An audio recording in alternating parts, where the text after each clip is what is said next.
model that looks great in testing can still be a security liability if it performs poorly in the real world. And one of the biggest reasons that happens is overfitting. Overfitting is what it sounds like. The model fits itself too closely to the training data, learning patterns that don't actually hold up when it sees new inputs. For Security AI Plus, you don't need to dive into heavy math, but you do need to recognize what overfitting looks like, why it happens, and how it connects to risk. A defender's job is to care about generalization, meaning whether the model's behavior stays reliable when conditions change, because security environments are full of change. Overfitting is not just an academic problem. It can create blind confidence, where a model appears accurate in controlled evaluation and then quietly fails when deployed. Quiet failure is especially dangerous in security because you may not realize you're missing threats until after damage is done. The goal of this episode is to help you spot early warning signals and understand the bias-variance trade-off in a practical way. Before we continue, a quick note. This audio course is a companion to our course companion books. The first book is about the exam and provides detailed information on how to pass it best. The second book is a Kindle-only ebook that contains 1,000 flashcards that can be used on your mobile device or Kindle. Check them both out at Cyber.Author.me in the Bare Metal Study Guide series. To understand overfitting, it helps to separate learning the signal from memorizing the noise. The signal is the stable pattern that truly connects inputs to outputs in a way that remains useful over time. The noise is the random variation, quirks, and accidental patterns that appear in the training data but don't repeat in new data. When a model overfits, it latches onto noise, treating it like signal, because doing so can make it look very good on the data it has seen. This is tempting because the training process rewards better performance on the training set. But the real goal is not to ace the training set. The goal is to perform on unseen data. In security, unseen data is the real world, where attackers adapt, systems change, and logging formats evolve. If your model learned quirks that were only true in last month's logs, it may fail when the environment shifts.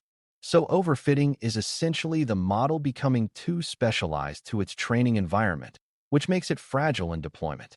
The bias-variance trade-off is the classic way to describe the tension between models that are too simple and models that are too flexible. Bias is the error that comes from oversimplifying, like using a model that can't capture important patterns because it's too rigid. A high-bias model might consistently miss certain kinds of threats because it doesn't have enough complexity to distinguish them from benign activity. Variance is the error that comes from being too sensitive to the training data, meaning the model changes a lot depending on the specific examples it saw.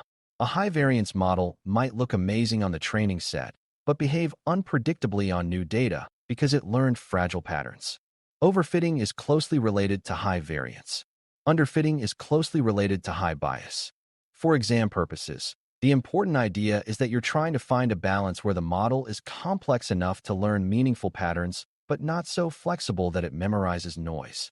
This balance is a risk management decision, not a quest for perfection. A beginner-friendly way to think about this trade-off is to imagine a security rule. If your rule is too simple, like block everything that uses a common port, you will miss nuance and disrupt legitimate activity, which is like high bias. If your rule is too complex, like a giant list of highly specific exceptions that only match last week's traffic patterns, it might fail as soon as conditions change, which is like high variance. A good rule captures stable characteristics that are likely to hold up, like known malicious indicators combined with context, and it is designed to adapt as the environment evolves. Machine learning models face the same problem, but at scale, and with less human interpretability. Overfitting is what happens when the model becomes a giant set of fragile exceptions, even if it looks good in testing. The exam will often test whether you recognize fragility as a risk, especially in AI systems used for detection or classification. When you see a model that performs far better in training than in validation, your security instincts should light up. One of the clearest generalization failure signals is a large gap between training performance and performance on a separate validation set. Training performance is how well the model does on the data it was trained on. Validation performance is how well it does on a different set of data it did not see during training. If training performance is very high but validation performance is significantly lower, the model likely learned patterns that don't generalize. This is not always overfitting, but it is a strong warning sign. In security scenarios, this might show up as a model that had impressive accuracy in a lab test but produces unexpected false positives or misses in production. Another signal is unstable performance across different samples of data, like doing well in one test period and poorly in another. That instability suggests the model's learned patterns depend on specific quirks rather than stable characteristics. The key is that defenders must treat performance variability as an operational risk because security controls need reliability, not just occasional brilliance. Another warning sign is when a model's decisions seem to depend on irrelevant features, like time-of-day artifacts, logging format quirks, or environment-specific identifiers. Sometimes models latch onto what are called shortcuts, meaning they find an easy feature that correlates with the label in the training data but is not actually part of the true concept. For example, maybe certain incidents in the training data were investigated only on weekends, so a model learns that weekend timing is a strong indicator of malicious behavior. That might look predictive in training, but fail in reality. Shortcut learning is especially dangerous in security because attackers can exploit it once they understand what triggers the model. Even without attackers, shortcuts break when the environment changes. Overfitting and shortcut learning are cousins because both produce brittle behavior that doesn't represent true, stable patterns.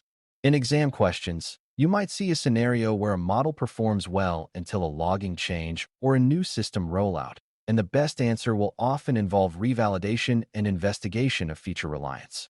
A defender should be suspicious when a model's success feels too easy or too tied to environmental quirks. Data leakage is another cause of apparent overfitting that is worth understanding because it can make a model look unrealistically good during evaluation.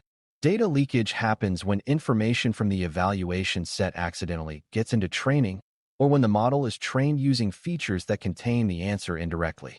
For example, if a feature includes an incident ticket status that was only set after an investigation, and you use that feature to predict whether the event was malicious, you've accidentally given the model the outcome. The model will appear highly accurate, but that accuracy is fake because the feature won't be available in real-time deployment. In security, this kind of leakage can happen when logs contain fields that are updated later or when datasets are assembled without respecting time ordering.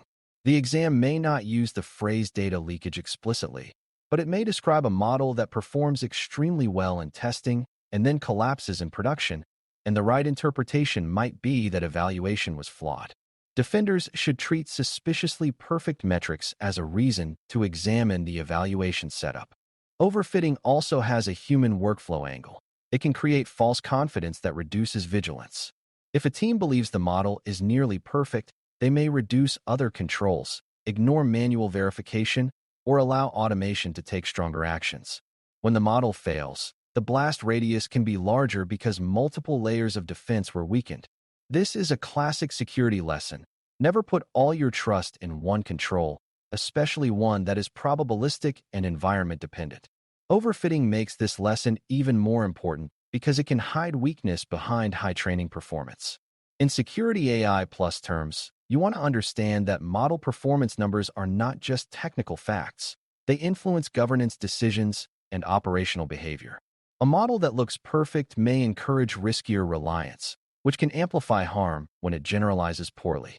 Therefore, spotting overfitting early is not just about accuracy. It is about preventing overconfidence and unsafe automation.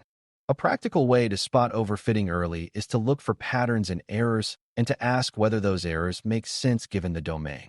If the model makes random-seeming mistakes on new data, that suggests fragile learning.